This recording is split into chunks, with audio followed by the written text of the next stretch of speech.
Innocent eyes. I have this dear friend with whom I've been having the conversation of a lifetime. We've not held each other's hand every step of the way, but when we do check in, there often seems to be a genuine closeness and an understanding. We sometimes go for years without speaking to one another. But the other day, during the course of one of our interactions, my friend asked me to revive this old song that I had written back in my evangelical Christian days. He's asked me for years to revive this song, and I've just avoided it. But this time, I tried to start piecing the song back together.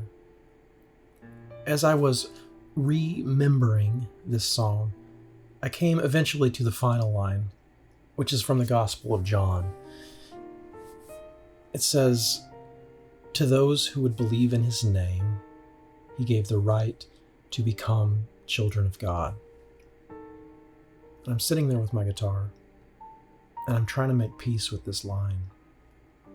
I'm trying to find an authentic place in my heart from where I can sing this line. To those who would believe, it says. I'm trying to do this, and I can feel this old resentment coming up. And then I have this ego-based knee-jerk reaction. I pick up my phone and I start a text to my old friend, which goes like this. Trying to put this song back together makes me wonder, what do these words mean to you? To all who would believe in his name. In other words, what does it mean to you to believe in his name? It continues. It's a long text. I sometimes write these long texts. I should turn them into emails, but I don't. It's a text. It's just what I do. The text continues like this. I say to him, I'm asking what believe in his name means to you only because relearning this song is causing me to have to forgive myself for ever giving harbor to the unconscious idea that somehow believing in his name was some magic pledge of allegiance that put me on God's side in a war between the believers and the non-believers. Do you see what I'm getting at here? This is still the text. This is at the heart of the problem that I invented for myself that I've been calling fundamentalism. I'm willing to accept that this is really just my own problem, which I have invented for myself in an illusory world of suffering, and that I am discovering in this song my need to forgive on a deeper level.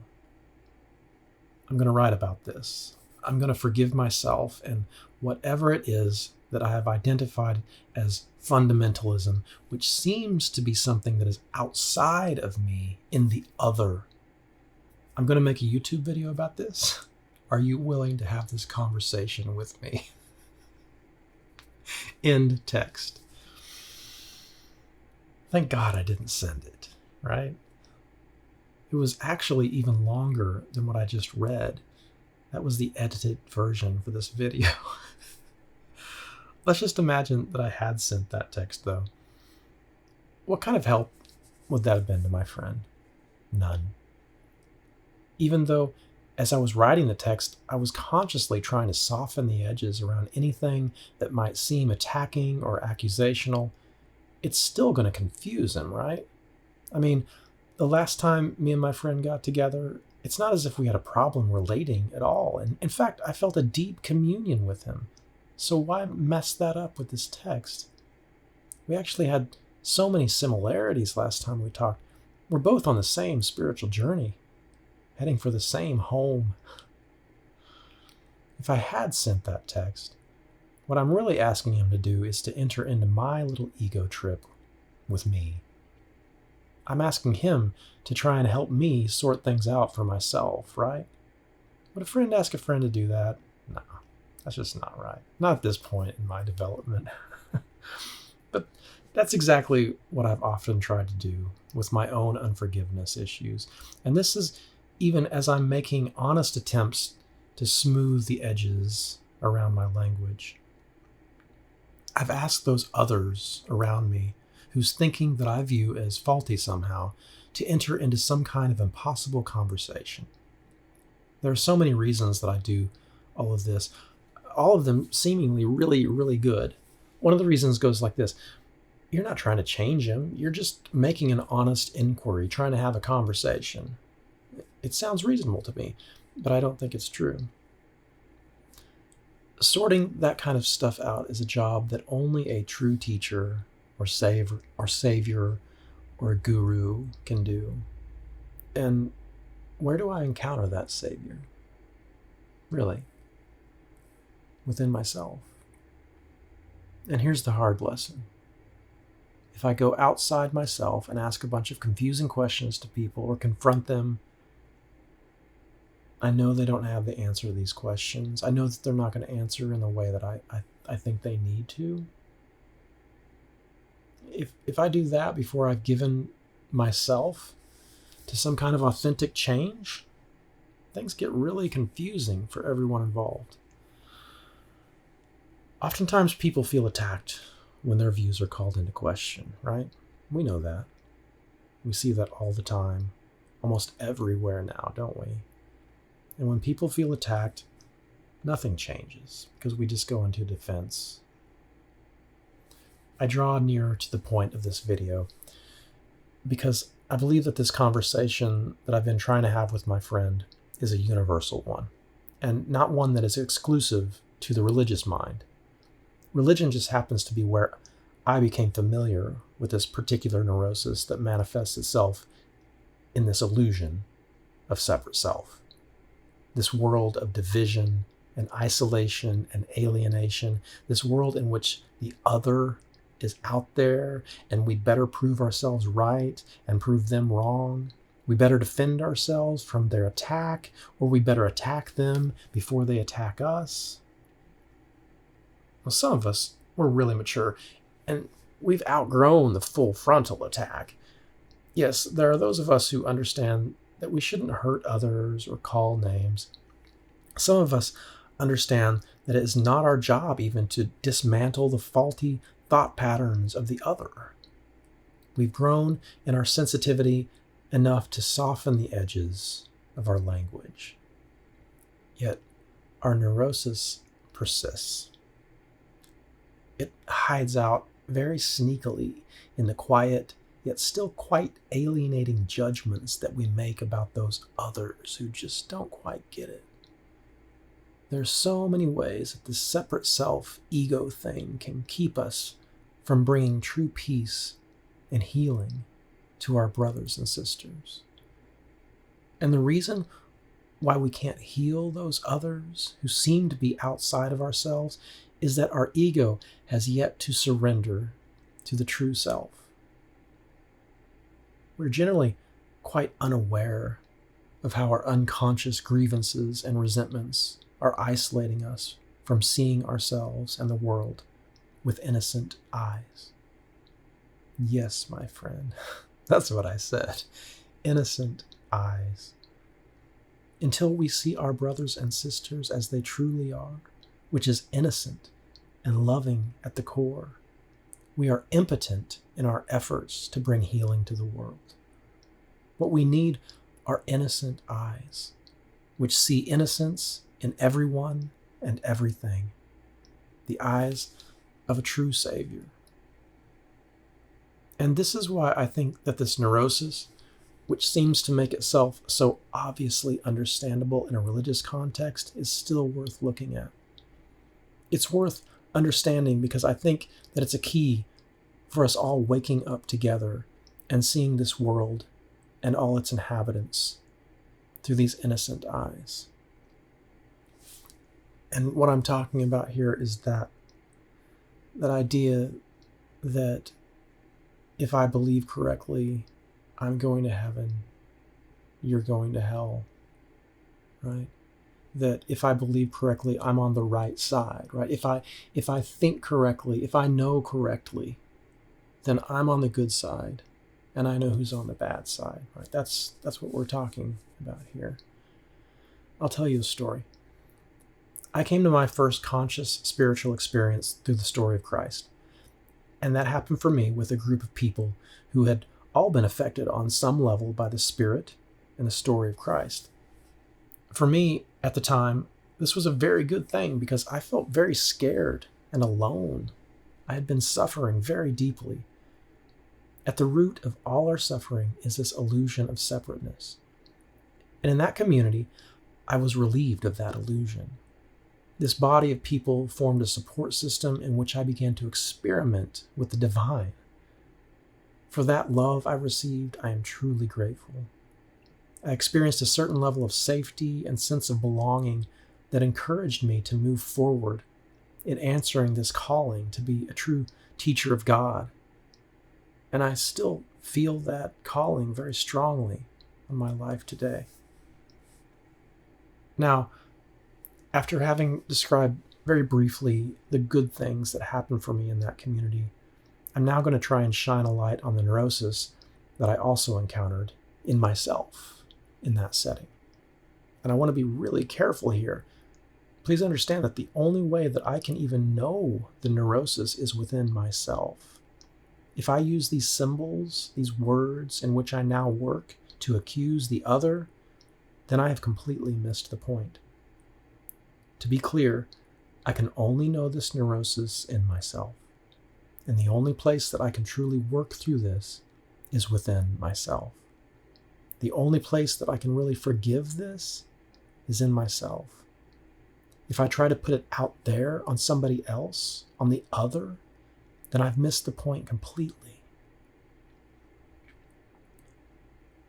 There's a sense of well-being that comes with belonging to a group. This is undeniable, and it is a good thing. It's something that we need. We're all trying desperately, either consciously or unconsciously, to relieve ourselves of the suffering that comes with this illusion of separateness.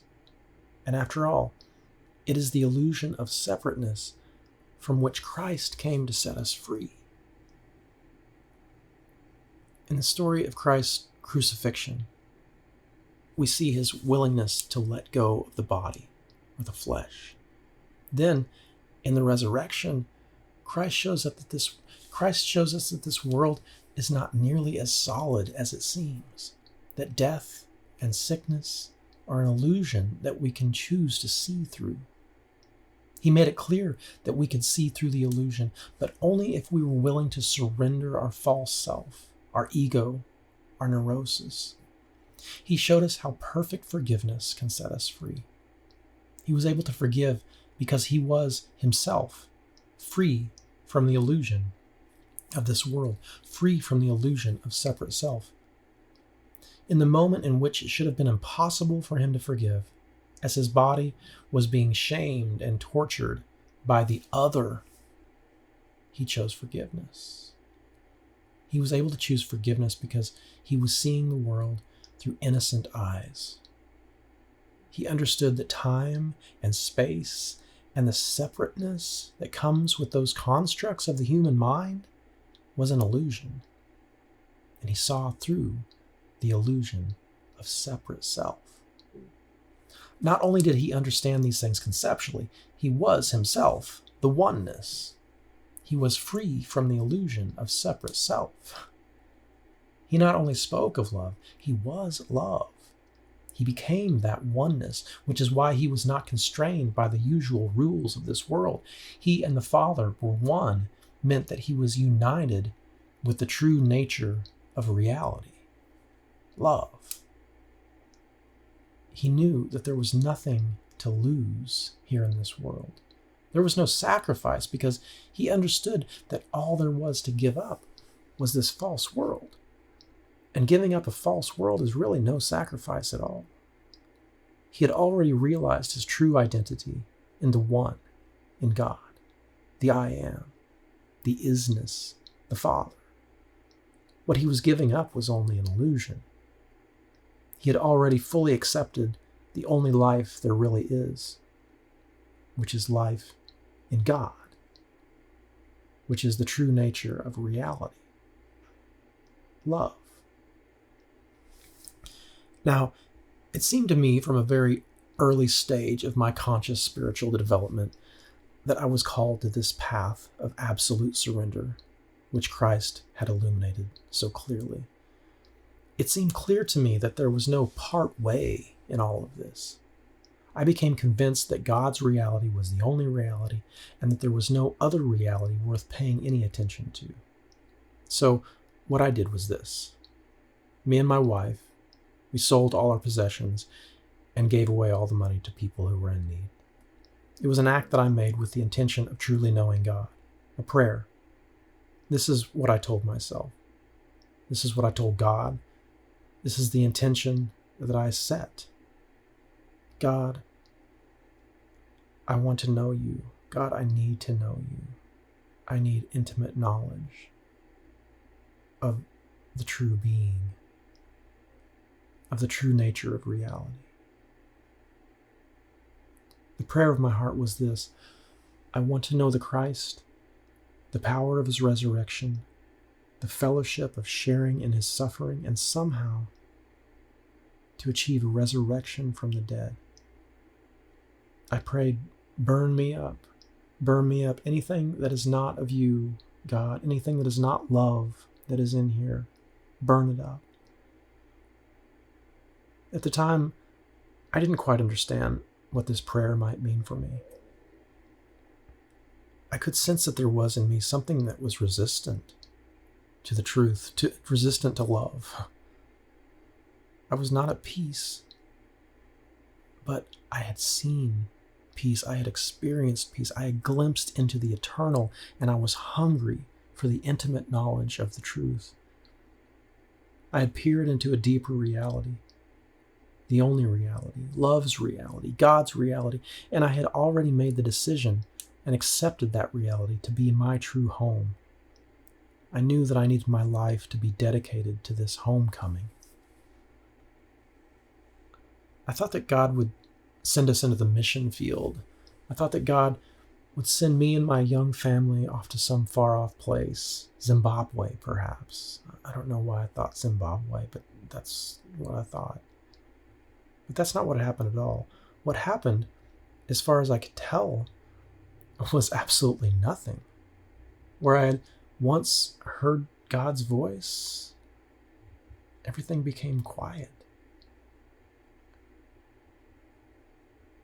I had sold all my possessions, risking the safety and security of my young family. And what seemed to happen in this illusory world was absolutely nothing. Well, not nothing exactly. What happened over the course of the next few years was that the illusory world began to dissolve before my eyes. I like to imagine it kind of like the green cascading ones and zeros in the movie The Matrix. That's kind of how it was. It just started falling apart. I watched all my efforts fail. Religion became nothing before me. I saw the shallowness of my own religious practice and the hypocrisy of a religious system that seemed to encourage and praise our success in a false world. A religious system which I perceived had no power to heal the brokenhearted, to heal me. I felt no other choice but to resign my job as a police officer, an endeavor around which I had invested great effort and intent. The government became meaningless as I saw myself as the hand of an unjust justice system. I felt sickened and betrayed. All my efforts to join had only resulted in further alienation. Now that I've described this experience somewhat, let me return home, to the home I know today. None of this was really happening to me. I was living from a false self, projecting my own rejection and unforgiveness onto an illusory world. I had done my best to renounce the world, yet I had not seen through the illusion of separate self. I thought that I was this young man who was suffering. I had embarked upon the impossible journey of following God in a world where God does not exist. I had no substantive spiritual practice and was therefore unable to forgive the world. I took up a bunch of resentments. I found myself clinging to my suffering as if it were a life raft, in a heaving ocean. You know what happens when you cling to your suffering? It becomes your identity. I could see how meaningless the world was, yet my resentments had deprived me of the very presence that could have relieved me from my suffering. I had sold all my possessions in an effort to connect with God, and then I had tried to go out and make my life in an illusory world, which I didn't understand that I had the power to forgive. It seems really clear to me now, but it made absolutely no sense to me at the time. And this, dear listener, is where I make my way back to the song I was trying to relearn from my friend. A song I'd written as I hoped I had found my calling in the life of Christ. To all those who would believe, to them he gave the right to become children of God. And so I ask you now, what does this mean?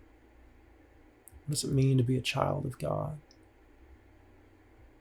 And is it accomplished through belief? And if so, what does it mean to believe? And the neurosis?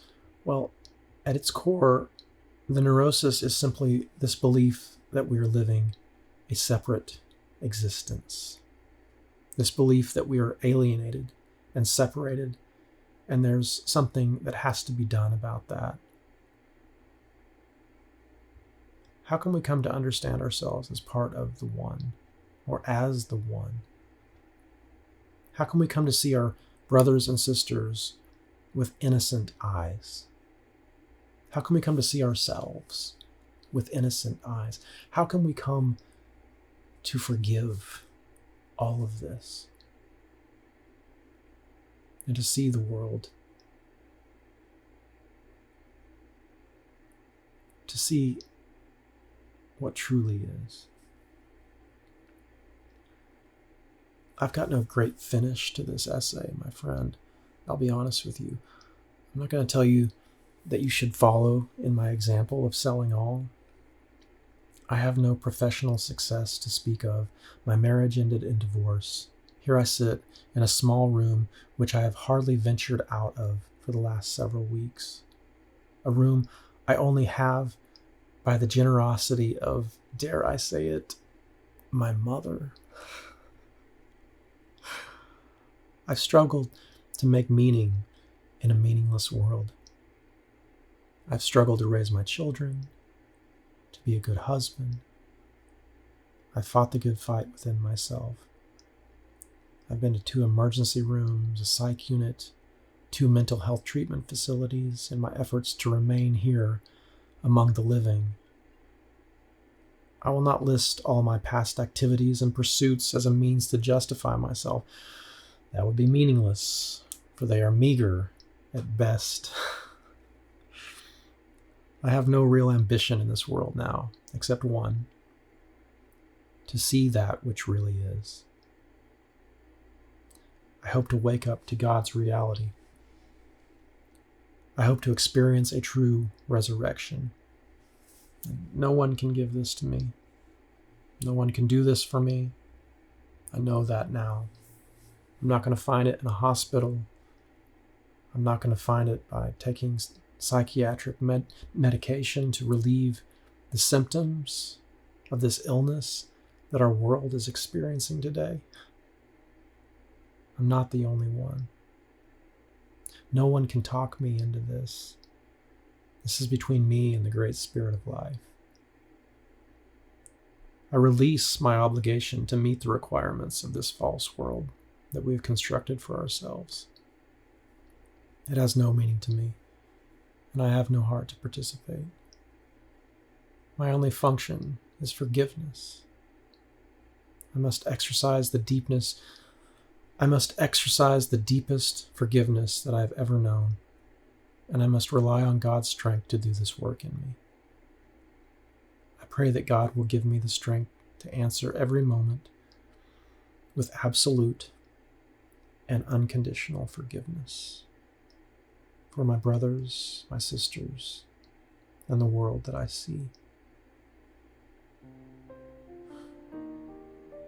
I do participate, don't I? I chose to rise this morning, write these words. I chose to push record on that camera. I chose to speak to you. I am here. I am present in some sense still. Am I not? Here's where my hope lies. I have experienced the Savior in me. I have seen my brothers and my sisters and this whole world through these innocent eyes. I have witnessed this miracle in myself, and I have seen through these innocent eyes. And I believe that these innocent eyes are of value in this world. I believe that your innocent eyes are of value in this world. And I believe that it is you, the true teacher, who will bring healing. And so I remain. And my ambition, although I've already said I have none in this world, simply stated, is to see with these eyes today. To devote myself to the practice of seeing through these innocent eyes. The innocent eyes which see only love and forgiveness. I hope you will join me in this prayer for all of us, that we may leave all grievances behind and choose to see through innocent eyes. I pray that you will join me in this hope of a resurrection for us all. God bless you, my friend. God bless you.